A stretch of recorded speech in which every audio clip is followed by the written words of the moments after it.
All right, so welcome to your personalized deep dive. Looks like someone's been watching a lot of Northernlion playing Balatro. Yeah, that's right.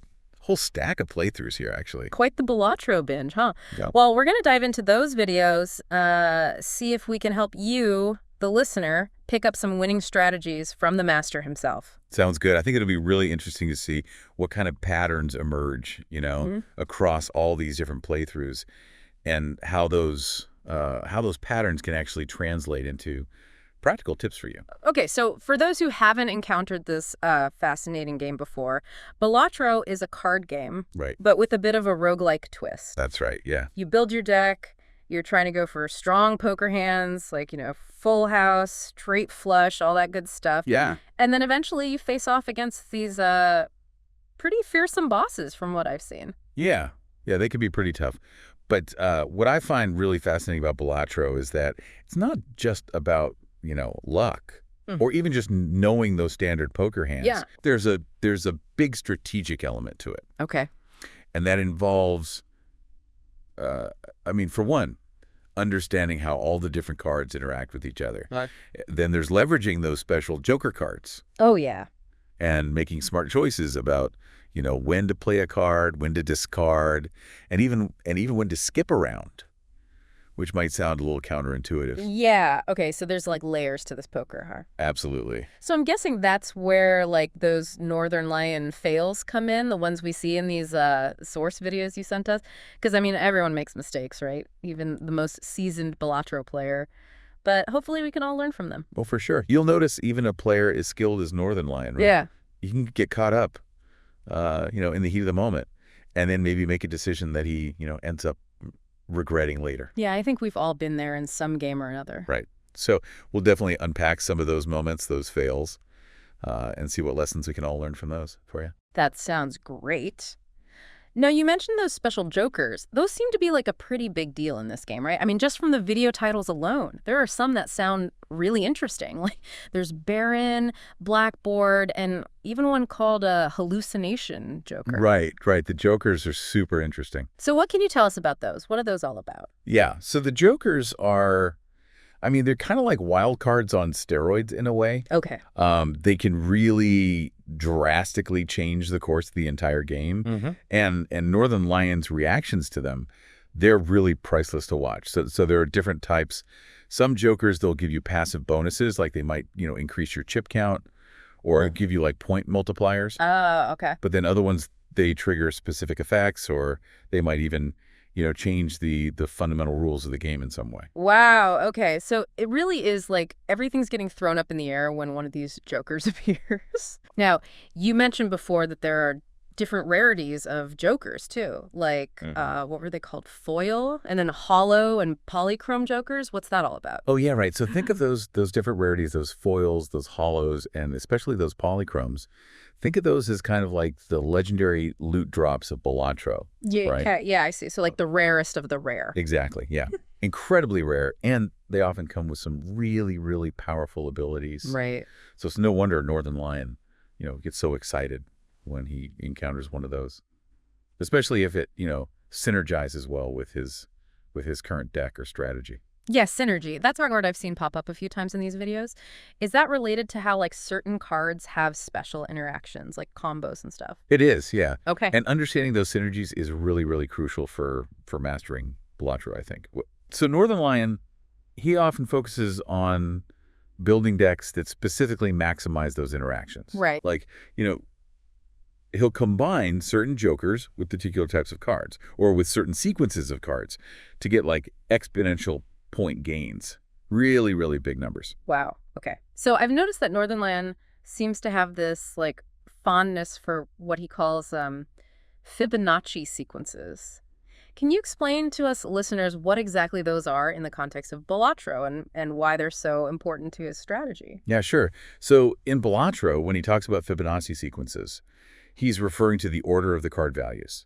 So, like each number in the sequence, it's the sum of the two preceding ones. So like 1, 2, 3, 5, 8, 13, so on and so forth. Okay. And so certain cards and certain jokers will actually reward you for playing cards in a Fibonacci sequence. Ah, I see. So Northernlion, he'll often try to build these decks that can leverage those sequences to trigger like bonus effects, Yeah. and score, like I said, massive, massive points. So it's not just about like getting a strong hand, it's about playing the cards in a very particular order too. Exactly, yeah, to maximize those Fibonacci bonuses. Right, okay, so that's like an extra layer. Yeah, and that's just one layer of the strategy involved in this game. There's also this concept of what are called deck archetypes Oh. that Northernlion, he experiments with quite a bit. So from the videos you sent, it looks like he favors what's called the blue deck, Right. but he also dabbles with what's called the ghost deck. Okay. And then he's even tried a few times to conquer the kind of infamous plasma deck. Hold on. Blue deck, ghost deck, plasma deck. What are those exactly? Do those have something to do with those poker hands we talked about? They do. Okay. But it's much, much more nuanced than just the poker hands. Right. So think of them as like families of decks. Okay. Each one has its own particular focus. Mm-hmm. Each one has its own play style. So for example, the blue deck might emphasize like building towards flushes. Okay.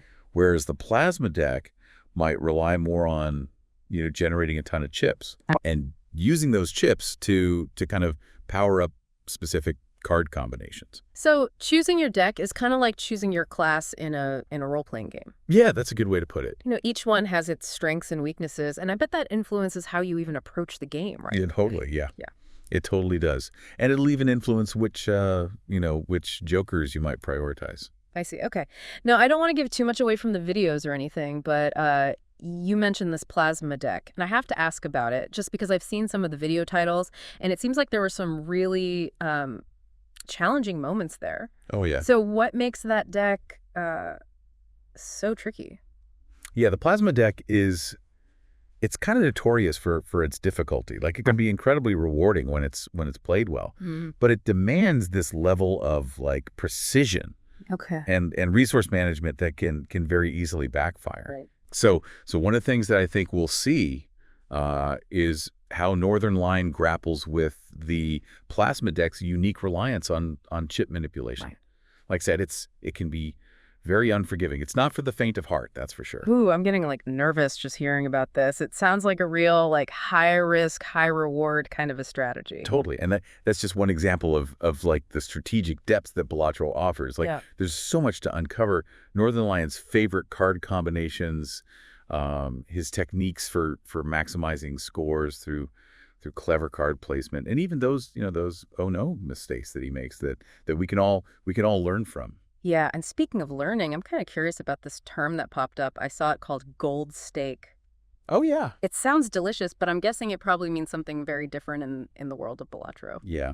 So gold steak, it's not about food, unfortunately. Oh. It refers to a very specific achievement in the game. It's usually tied to mastering a particular deck, or maybe achieving a certain win condition. I see. It's a real badge of honor for skilled Balatro players. And Northernlion's quest for this gold stake across all these different decks, it's actually a pretty recurring theme that we see in these videos. Okay, so gold stake is less about, food and more about bragging rights in the Balatro community, huh? Exactly. Yeah, bragging rights for sure. And it's something to keep in mind as you, the listener, as you start to delve into the game yourself, will you aim for gold stake? Right. Which deck will you choose for your culinary or I guess I should say gaming conquest? Excellent question.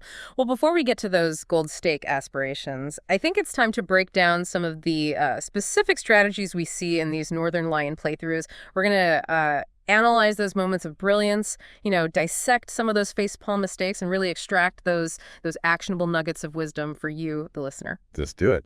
On to part 2. Okay, so let's jump into some specific moments from these Northernlion playthroughs, and see what we can learn, what kind of insights we can extract. One that immediately comes to mind is from the video titled "Legendary Joker Spotted." Ooh, that title sounds pretty promising. Was this the video where he found one of those super rare polychrome jokers? It was. Yep, and not just any polychrome joker. This one was called Polychrome Scholar. Okay. And he managed to combine it with a couple other cards to create this combo that generated just an insane amount of points. It was a masterclass in understanding, how all these different cards can interact and building a deck that really leverages those synergies. I love those aha moments when a player like discovers a combo like that, Yeah. It's like watching a puzzle coming together. But I imagine, building a deck like that, it takes a lot of planning and probably a bit of luck too, right? Oh, sure. Yeah, definitely. And speaking of planning, there's another really great example, I think, in the video. Losing was never an option. And in that one, Northernlion, he meticulously plans out his card order to just maximize his final score. It's really like watching a chess grandmaster thinking, 5 moves ahead. Wow. That level of strategic thinking is really impressive. So what were some of the key things that he was doing to kind of optimize his card play? Well, he was really paying close attention to the timing of his plays, So really carefully manipulating when to use certain cards to trigger their abilities and to maximize point multipliers. So it's a great reminder that even if you don't have like the absolute perfect hand, right? Yeah. If you understand the rules of the game, if you plan your moves strategically, you can still achieve some pretty impressive wins. Yeah, so it's not just about like the cards you have, it's how you use them. It's kind of like in regular poker, knowing when to bluff or knowing when to hold back, that can be just as important as having a strong hand. Exactly. Yeah. And speaking of holding back, there's this really interesting concept in Balatro that Northernlion uses a lot to great effect. Yeah. And it's called strategic skipping. Strategic skipping. Yep. Okay, I'm intrigued. How does that work? So you might think, skipping around, that's like giving up, right? Yeah. But in Balatro, it can actually be a surprisingly powerful tactic because sometimes the absolute best play is to not play at all. Oh, okay. And skipping around can allow you to kind of manipulate the in-game economy a little bit. Okay. So for example, you might skip to try and get better cards in the next shop rotation, or maybe to influence, the types of enemies that you face. So, there are a lot of different reasons you might want to do that. So it's about playing the long game a little bit. Yeah. Taking that short-term hit for a potential long-term advantage. Right. Okay. Is that something that we see Northernlion doing in these playthroughs? Oh, yeah, definitely. Okay. So in the video, the actual best jokers ever, he actually deliberately skips several rounds in a row. Wow. Okay. To position himself for this much more powerful play later on. Okay. And it ends up leading to one of his most successful runs. Wow. I'm starting to see how much depth there really is to Balatro. It's not just about, playing the cards you're dealt. It's about understanding the rules and understanding the economy and even like when to hold back to gain that advantage. Yeah, for sure. But even with all that strategic thinking, Yeah. even the best players make mistakes. Right. And one of the most valuable things I think that we can learn from watching Northernlion is what happens when those really clever strategies, what happens when they go wrong. Yeah.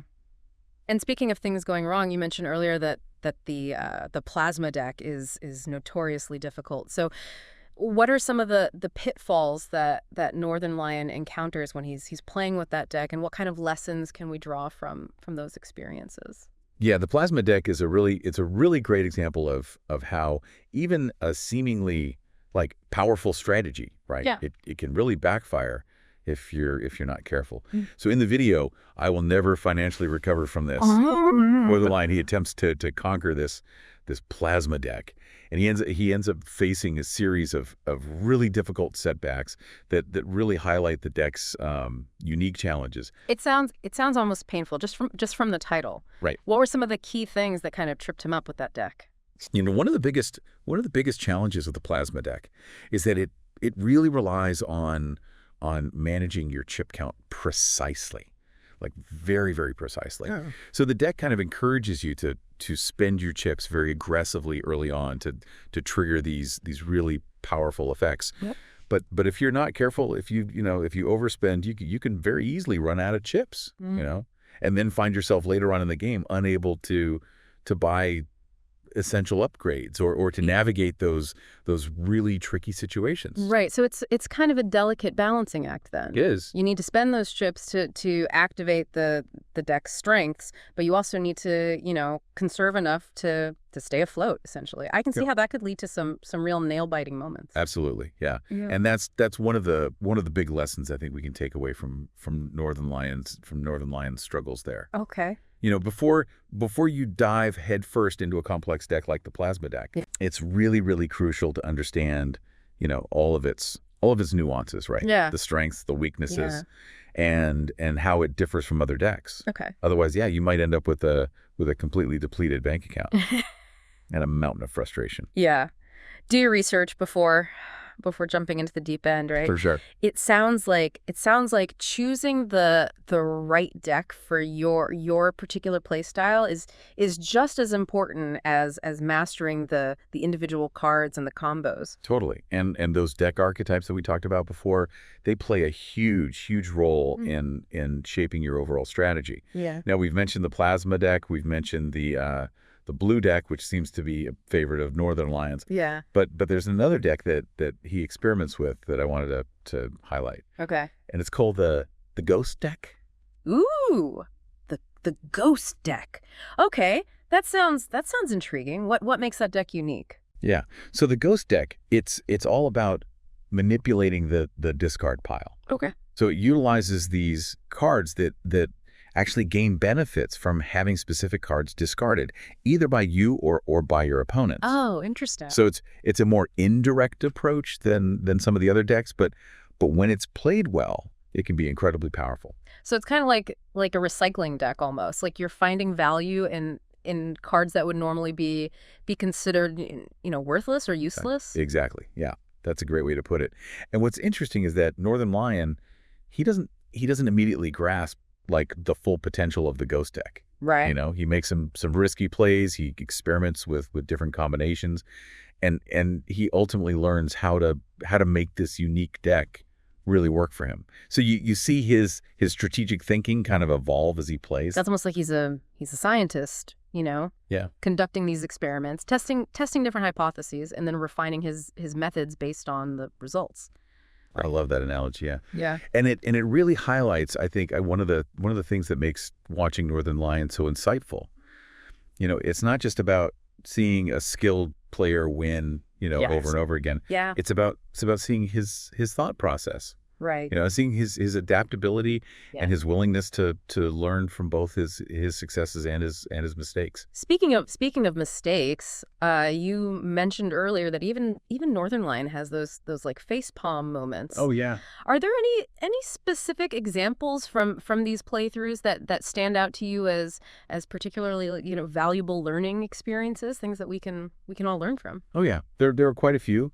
One that comes to mind is from the video. Sometimes you just don't know what's happening. Okay. And in that one, Northernlion, he accidentally discards a crucial queen card. Oh no. Which leads to just this cascade of negative consequences, and it almost costs him the entire run. Oh man, I can just imagine the feeling of dread when you realize you've made a mistake like that. It's a very relatable moment for any gamer, I think. Oh, for sure. But what's important is how Northernlion responds. Yeah. So instead of getting discouraged, he analyzes the mistake, he identifies what went wrong, Okay. and then he adjusts his strategy. Okay.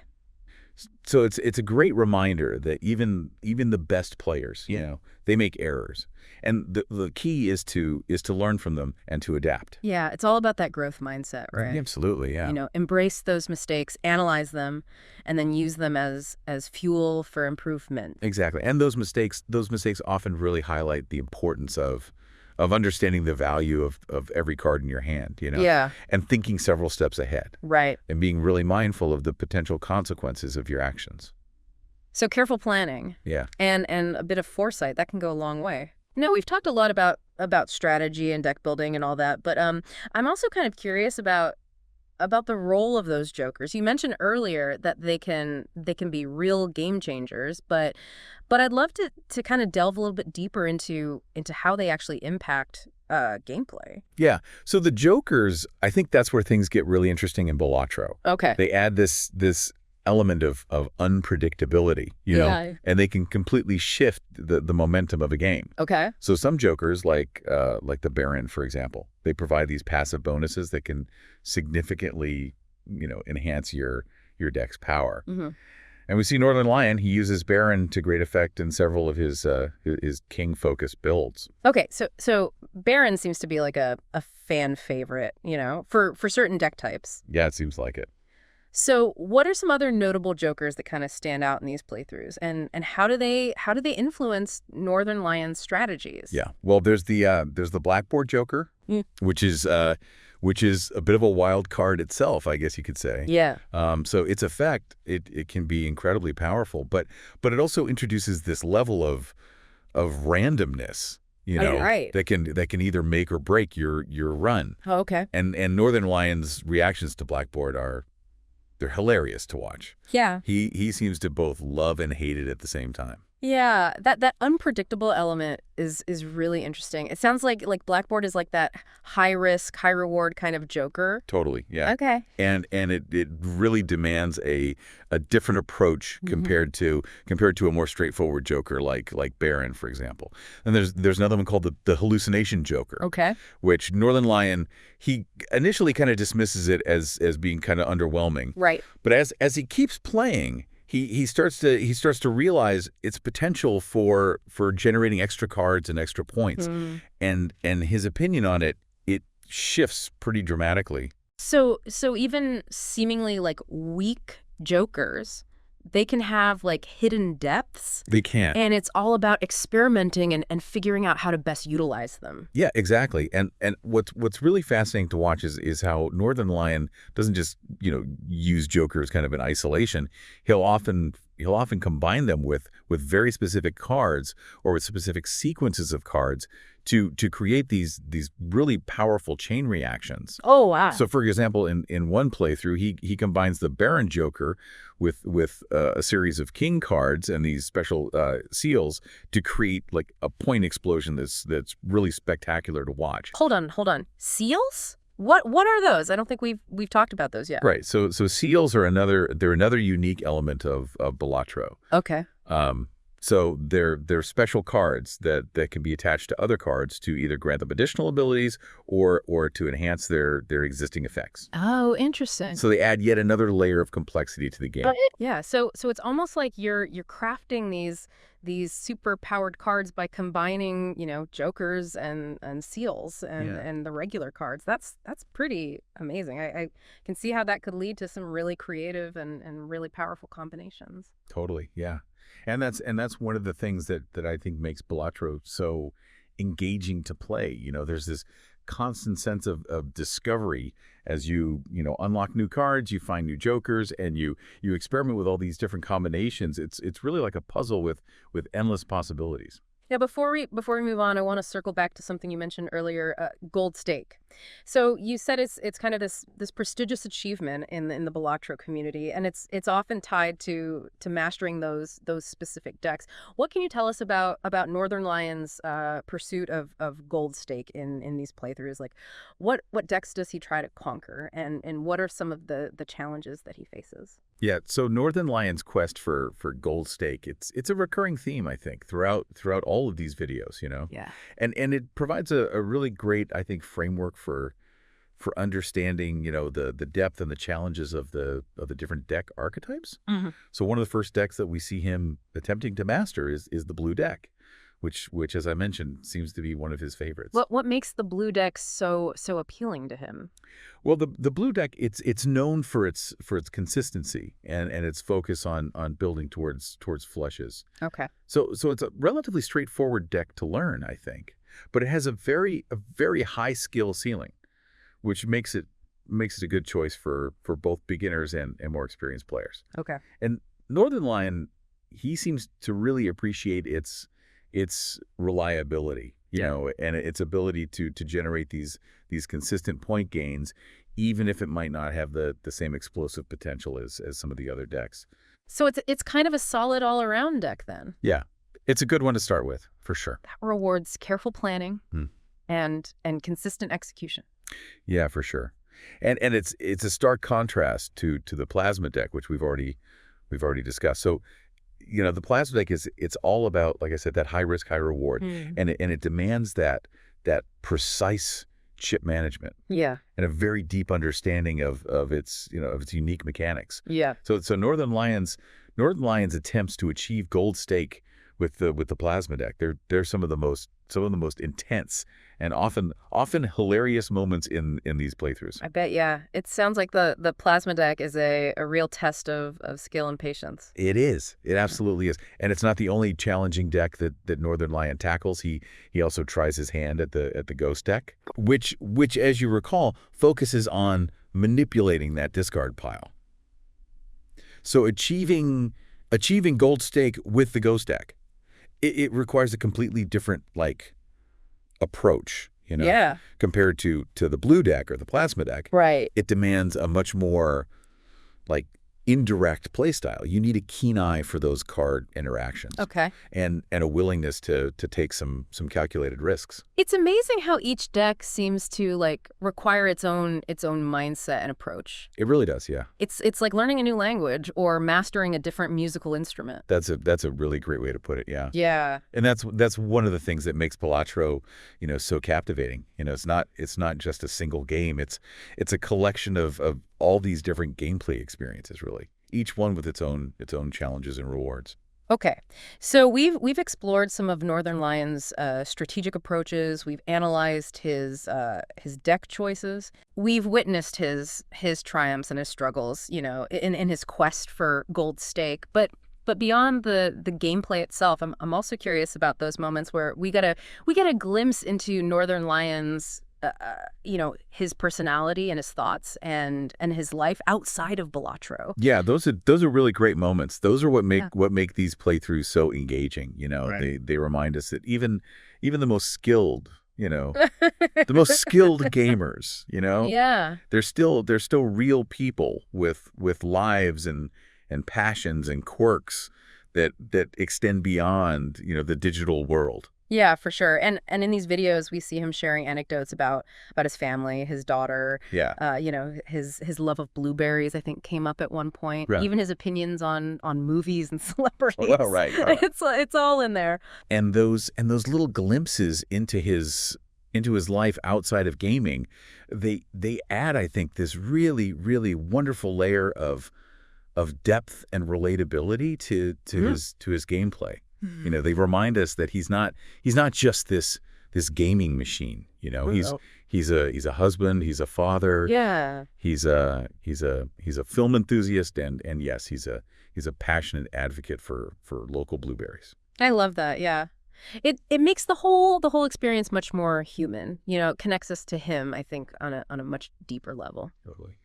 Well, I think we've covered a lot of ground in this part of our deep dive. We've analyzed those specific strategies, Yeah. dissected those deck archetypes, witnessed the power of those jokers, and even glimpsed into the man behind the controller a little bit. We have, but the journey isn't over yet. There's still one crucial piece of the puzzle missing. And that's you. That's right. We've learned a lot from Northernlion, watching him play Balatro. Right. But now it's time to kind of turn that knowledge inward a bit, you know, and see how it applies to your own Balatro journey. Exactly. Yeah. Because watching is one thing, right? But actually playing Balatro, it's a whole different experience. It is, yeah. Yeah. And I imagine you've probably been thinking as we've been talking, about how some of these strategies might apply to your own gameplay. Yeah, I'm really curious what stood out to you the most so far. What are you most eager to try? Yeah. When you fire up Balatro next. So we're back. Back for round 3. The final round of our Balatro deep dive. Yeah. We've spent the last 2 parts kind of unpacking Northernlion's strategies, analyzing his decisions, learning from his wins and his less than wins. Your fails. Yeah, exactly. Now it's all about you. Now it's your turn. Yeah, exactly. Because watching is one thing, but actually getting in there, getting your hands dirty, playing Balatro, that's a whole other beast. Yeah, it is. It is. And I imagine, as we've been talking, you've probably been thinking about some of this stuff and how it applies to you. Yeah, for sure. What stood out to you so far? What are you most eager to try when you fire up Balatro? Yeah, I'm curious about that too. What's got you thinking? What are you going to try first? For me, I think I'm really fascinated by those Fibonacci sequences. Oh, yeah. It's such a unique mechanic, and I'm already trying to think about how I would build like a deck around that. Yeah, that's a great instinct, I think. Remember those Fibonacci sequences? They're just one layer of the game's strategic depth, Oh, yeah, for sure. There's also, you got to think about those card synergies. Right. Mastering, strategic, skipping, Yeah. choosing the right deck archetype. Right. Speaking of deck archetypes, I have to admit, I'm a little intimidated by the plasma deck. Oh, yeah. Northernlion made it look so challenging. It is. It's tough. It's tough. But even he's struggled with it, At first, I think the key is to approach it with a real willingness to experiment. Okay. To learn from your mistakes. Okay. And not to get discouraged if things don't, immediately go your way. Yeah. I think that's good advice for any game, really. It is. Embrace the challenge, be patient, enjoy the process. Totally, yeah. Yeah. And don't be afraid to, draw inspiration from Northernlion. Oh, yeah. But also forge your own path, Right. Balatro is a game that rewards creativity and strategic thinking, You gotta use your brain. Now, you mentioned earlier that Northernlion often focuses on specific card combinations, those synergies. Yeah. Are there any tips you can share for how to identify those powerful combos? Like, I'm guessing it involves a lot of experimentation. It does. Yeah. The best way to learn is by doing. Yeah, for sure. One helpful tip, I think, is to really pay close attention to those card descriptions. Look for keywords or phrases that suggest synergy potential. So for example, if a card says something like gain bonus points for each king card in your hand, right, you might start thinking about building a deck that really focuses on acquiring and playing king cards, right? So it's like a mini puzzle within the larger game. Yeah, exactly. You're looking for those clues that hint at those powerful interactions. Exactly. And don't underestimate those special seals we talked about. The seals, right, yeah. Remember, those can be attached to other cards, right, to enhance their effects or to grant them new ability. Right. And then there are those unpredictable jokers. Oh, yeah, the jokers. Is there a secret to mastering those, or is it all just luck of the draw? Well, there's always an element of luck involved, I think. Oh, yeah, for sure. But there are definitely strategies you can employ to really maximize the impact of those jokers. Okay. First, it's crucial to understand the different types of jokers. Right. And their potential effects. Okay. Some jokers, they'll give you passive bonuses, while others might trigger specific actions or even alter the fundamental rules of the game, Wow. So it's not just about getting a good joker. It's about knowing how to use it within the context of your deck. Yeah, exactly. And your overall strategy. Within your strategy, yeah. Yeah. And again, don't be afraid to experiment. Right. Try different jokers with different decks. See what works for you. Right. Yeah. You'll find those synergies eventually. You will. You'll unlock those secrets. Yeah, and you might be surprised by what you discover. Yeah. And speaking of discoveries, I'm curious about those gold stake achievements. Oh yeah, gold stake. They seem to represent a certain level of mastery in Balatro. They do. What advice would you give to someone who's aspiring to earn those coveted gold stakes? Well, I think first and foremost, choose a deck that resonates with you. A deck that fits your play style, that you enjoy playing. Okay. Because achieving gold stake, it takes dedication, yeah, patience, for sure, a deep understanding of your deck and how it works. So it's not about chasing the most powerful deck. It's about finding one that you connect with. Yeah, that you enjoy. And that you're willing to put the time into. Exactly. And remember, gold stake is just one measure of success in the game. Right. The real reward lies in the journey, Oh, yeah. in the challenge of mastering those mechanics and in the satisfaction of discovering your own strategies. I like that perspective a lot. It's not just about the destination. It's about the journey and the growth along the way. Exactly. Uh-huh. Now, before we wrap up this deep dive, yeah, I want to leave you with a final thought-provoking question. Okay, hit me. If you could design your own custom joker, Oh. for Balatro. Okay. What unique ability would it have? Oh, wow. And how would it change the game? I love that question. Yeah. It's like a challenge to tap into your own creativity and your own strategic thinking, you know? Absolutely. Yeah. Think about the kinds of effects or abilities that would enhance your preferred playstyle, you know? Yeah. Would your Joker focus on generating points, Oh, yeah. manipulating cards, Yeah. disrupting your opponent, Right. or something, completely unexpected? Yeah, the possibilities are endless. It's like you're not just playing the game anymore. You're Yeah. shaping the game itself. Exactly. And who knows, maybe your Joker idea will inspire the developers to create something, truly unique and game-changing. Wouldn't that be something? It would. Well, on that note, I think it's time to bring our Balatro deep dive to a close. Yeah, I think so too. We've covered a lot of ground. A lot of ground. From the fundamentals of poker hands to the complexities of deck archetypes, the power of those jokers, Right. even the philosophy of strategic skipping. The beauty of a skipped round. We've analyzed Northernlion's gameplay. We've learned from his insights. Yeah. Hopefully inspired you to embark on your own Balatro adventure. That's right. So, go forth. Conquer those digital poker tables. And may your draws be ever in your favor.